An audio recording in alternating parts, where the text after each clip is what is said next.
Do you have the link or?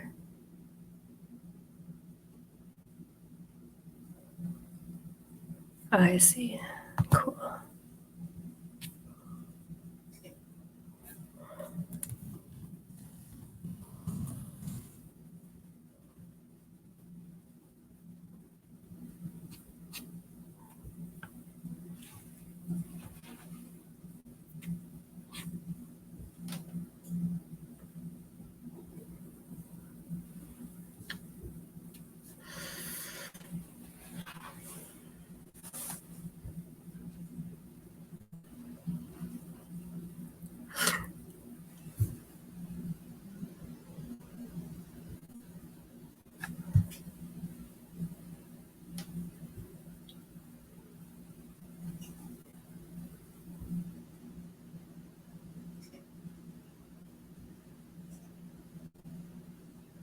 Yeah, let me know when I should start talking.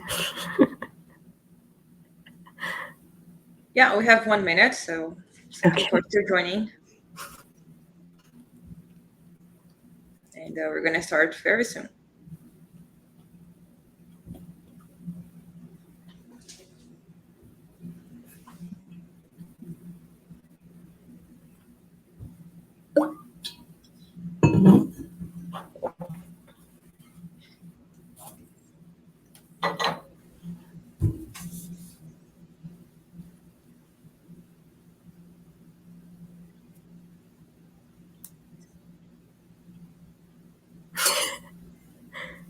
Oh.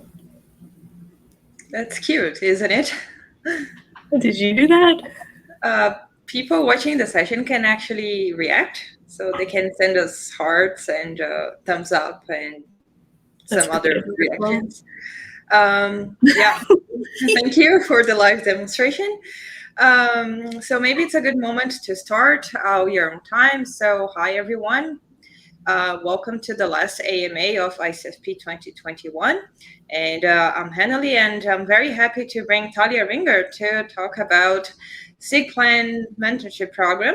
And I'll let Talia introduce herself, and then we're going to start the questions. So just a reminder, if you do have questions for Talia, please post them under the Q&A tab, and Talia might be able to answer most of them, hopefully. Cool. All right. Hi, I'm Talia.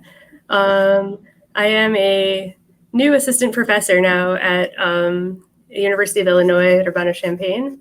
I just finished my PhD from University of Washington in June.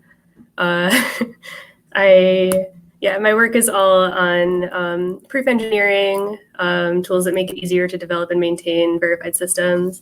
Also, like, really into dependent type theory. And yeah, I'm the founder and chair of the SIGPlan long-term mentoring program, or SIGPlan M, which started a year ago at ICFP. So it's good to see everyone. Yeah. Great, thanks, Talia. And we already have an initial question, which I will show on stage. And Pedro Abreu is asking, how was the mentoring program born? Where did the idea come from? Okay. So, yeah. Hold on, I'm just confused. Do I invite to stage or? No, you can just you can just go on and answer the question. I think the question is more like, how did you come up with the idea of creating this mentorship? Yeah. So it was, I guess, like most things I do, a little bit impulsive. Plus like the right circumstances, plus some ideas that've been brewing forever. So like, it was a year ago at ICFP. Stephanie gave me some freedom, like over some social event kind of thing, and I was already a co-chair of PLMW last year, the Programming Languages Mentoring Program or Workshop, and I kind of realized it always bothered me a little bit that like mentoring at these conferences was always like a short-term kind of interaction, and there was some talk of like, if you really want to have an ongoing relationship with someone, you can like ask them to be your long-term mentor. As a student, I was always way too terrified to do that. It felt like way too awkward. I didn't know if they were interested in it. On the other hand, I'd had all these kind of informal long-term mentoring relationships with people in the community who had really helped me through things where I just really needed some kind of external perspective. So I felt very motivated to kind of put together something long-term in addition to the normal short-term mentoring, and just kind of, threw something together myself. And then Alexandra Silva kind of helped me grow it into an official, committee. And then the committee from then on has been super helpful. It's been awesome. Yeah. Cool. So we don't have any more questions. So I think I'll ask one, which I'm very curious to know. How do you match people? I mean, I am in the program too. And I can't imagine, how do you do the matching, right? How does it happen? Can you tell us anything about that? Yeah, it's honestly it's still appallingly manual. It's mostly spreadsheets and it's gotten a little more systematic. We used to not have any kind of preference over whether you wanted technical or non-technical help. So we didn't know if someone really was looking for a close technical match or non-technical match. Recently, as we've gone, we've updated the questions to make matching easier. So now it's it'll ask things how important is it to you, on a scale of 1 to 5, that you have a technical match versus a match on the non-technical things you want help with.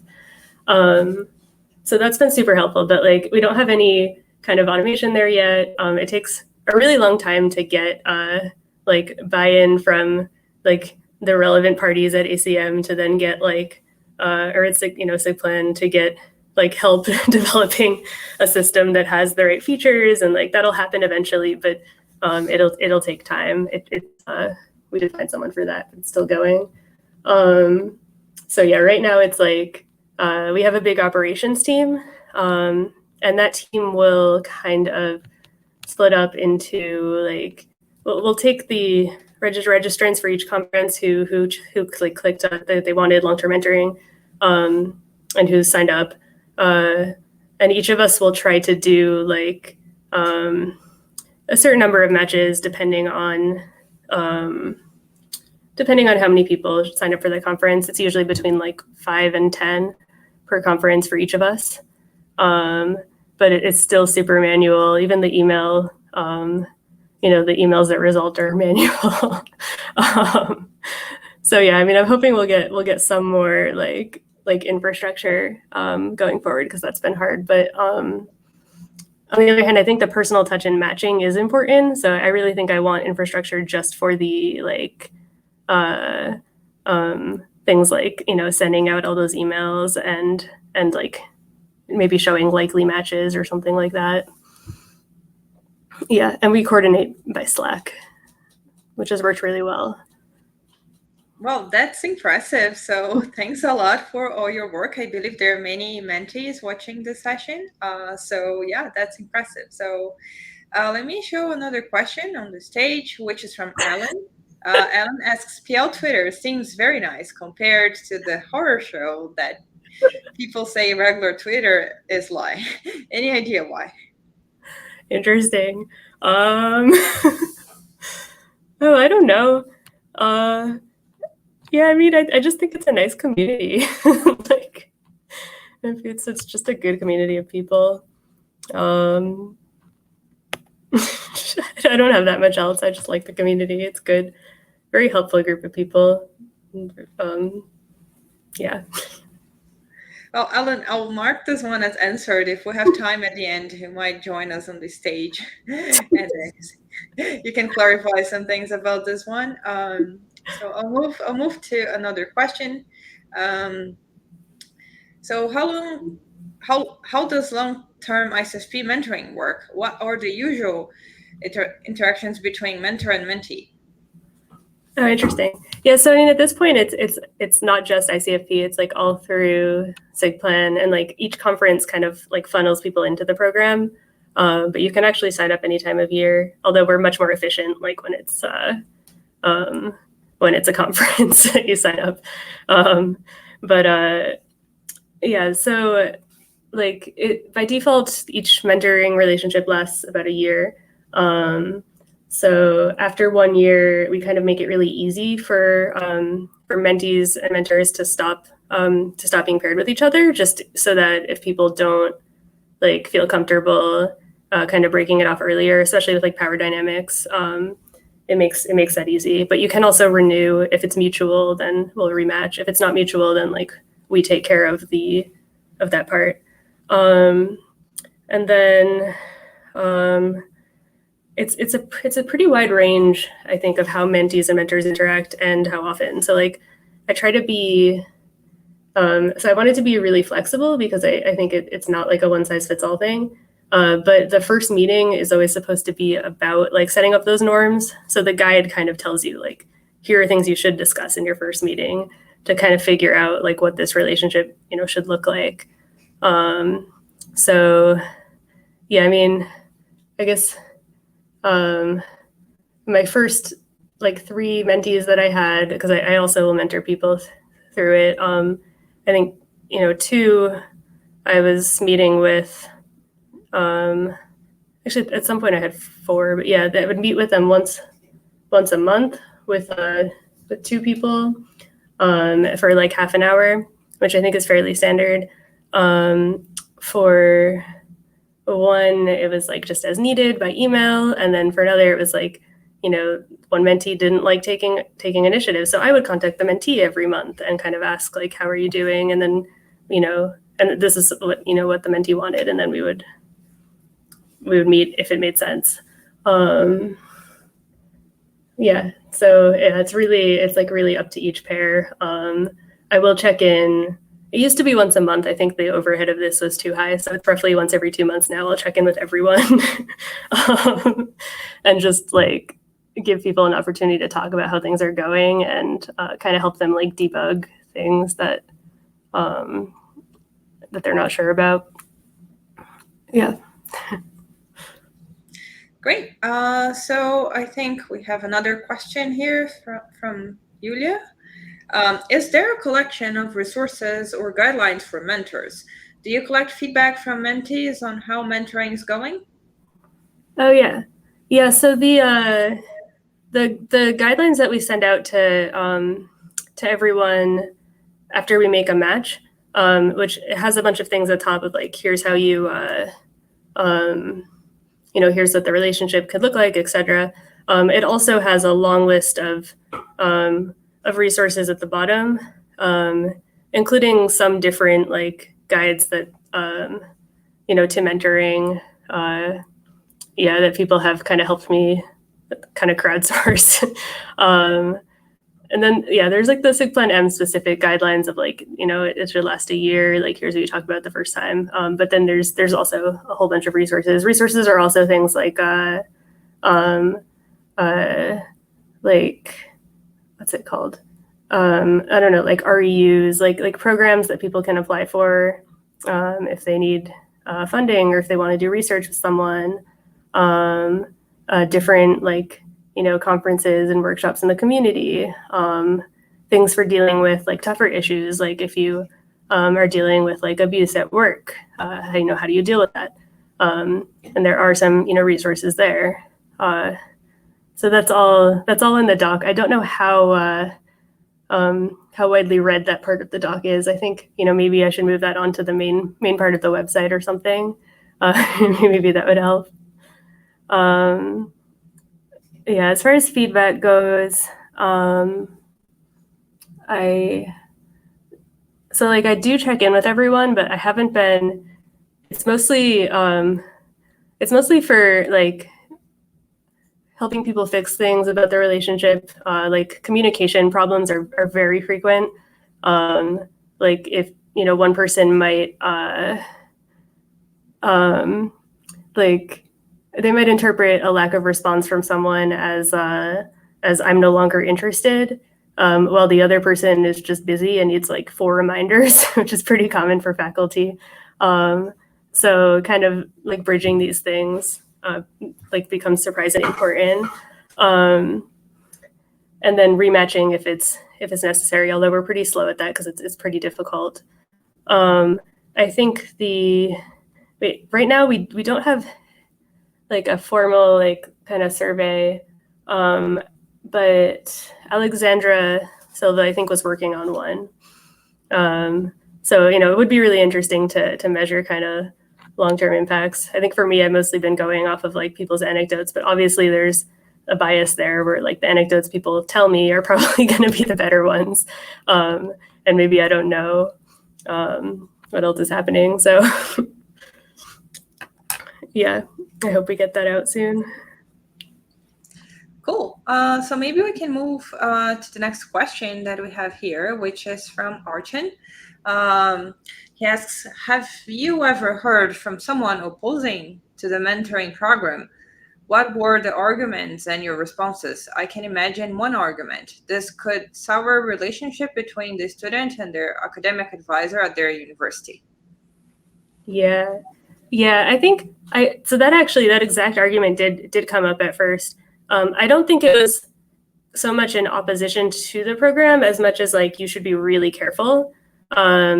And I was pretty grateful that people brought these things up because they kind of ended up factoring into the design a little bit. So like the guidelines, for example, at the beginning had no guidance on like, should I talk to my advisor, about this program or something like this. Right now, by default, it recommends like if you are if you have a good enough relationship with your advisor that you feel comfortable doing this, then we do recommend that you talk to your advisor first and say, here's this program, I want to be a part of it, and like you can kind of work out what that would look like, which I think helps in the good relationships. And then I think in the bad relationships, I think those are the cases where it is the most important to have an external mentor. So I'm a little like less sympathetic to the advisor in that case, but I do think that it becomes important then to we have also a lot of guidelines around like confidentiality and like it doesn't have to be confidential, the details of a relationship, but like it's something you're supposed to navigate really early on. And if you have a secret mentor, which I think there is like there are valid reasons for this to be a thing, then you really need to have a confidentiality like really explicit. So yeah, that one came out. And it influenced how things go. I think another big concern was like, what if the mentor is abusive, which is a really like that could be a problem. So I think a lot of design also went into making it as easy as possible for people to drop out of relationships without like power dynamics factoring in. This is why, for example, after a year, like the default is dropping out if you do nothing. So yeah, it won't seem like it's almost the norm. And I don't remember. There's also kind of the standard like code of conduct that people are held to. The check-ins, I think, are also an opportunity for people to say something to me if something really feels off, but in practice, I don't know if people would feel comfortable telling me. There's also SIGPlan Cares, which is on the resource list, which is, much better if something like that happens. Yeah. Yeah, great. So I marked this one as answered, and we do have another question from Yulia. Does the program include mentoring for junior faculty? Yeah. In fact, actually, at this point, up to senior faculty, which I didn't know would be a demand, but it like is.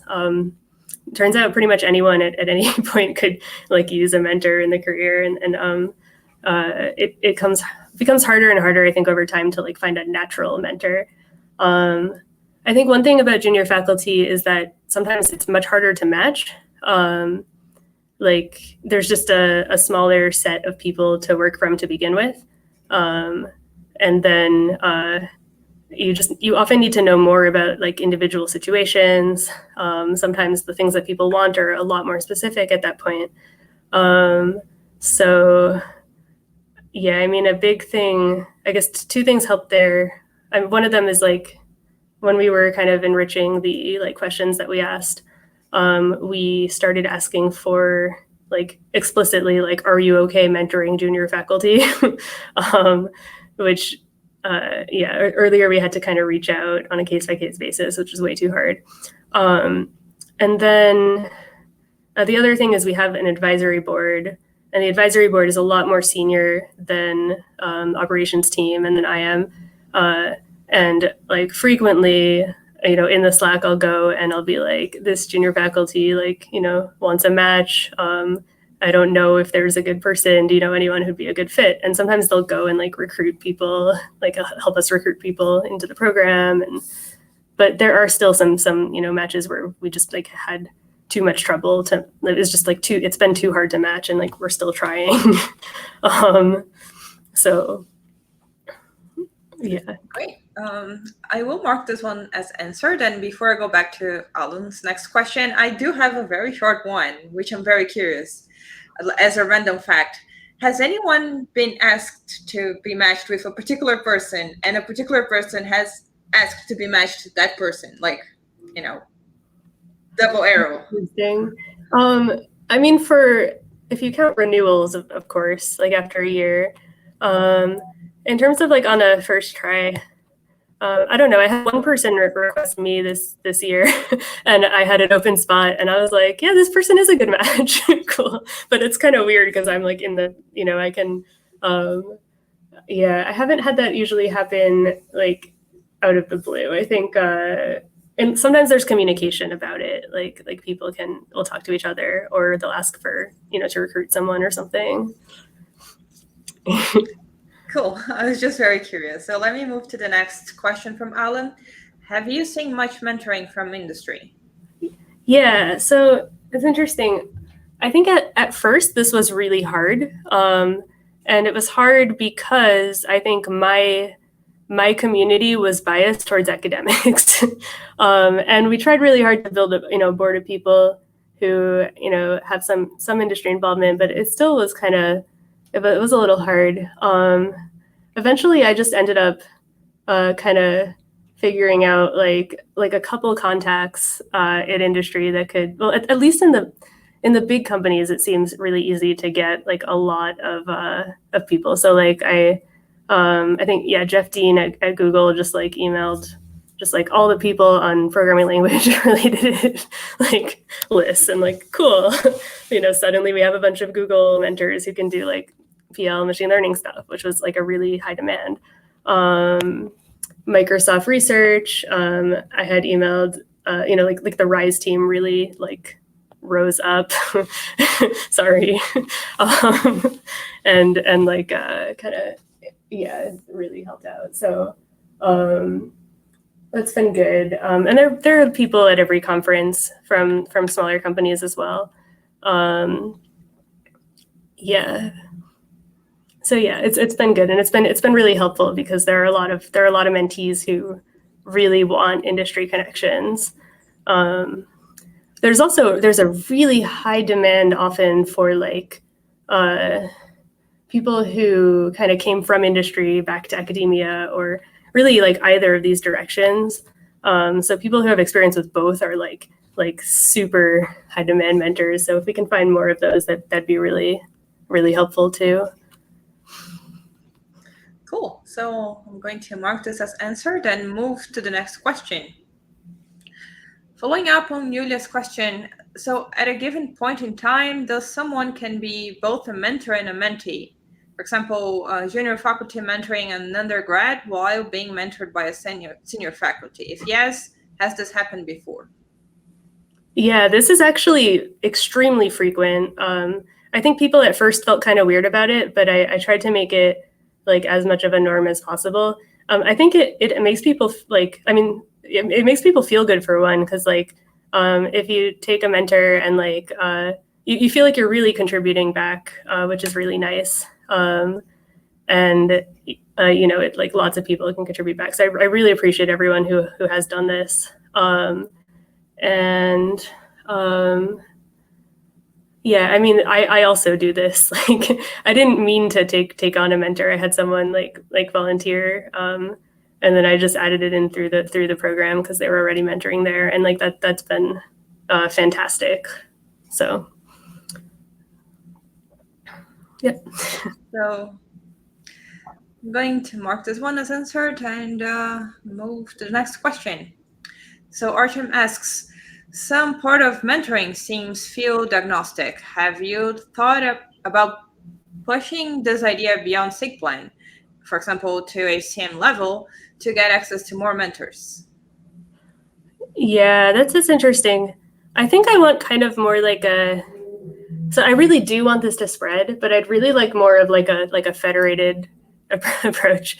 Like the way I've heard a lot of things starting at the ACM level is often like one SIG does something, and then another SIG is like, that's cool, I want to do something like that, and then they talk to you, and then once you have like 2 or 3 of them, you know, then you might build some common infrastructure at the top, and I think it really helps once you get there, because you have like you can pull a little bit more on the ACM for like resources and so on.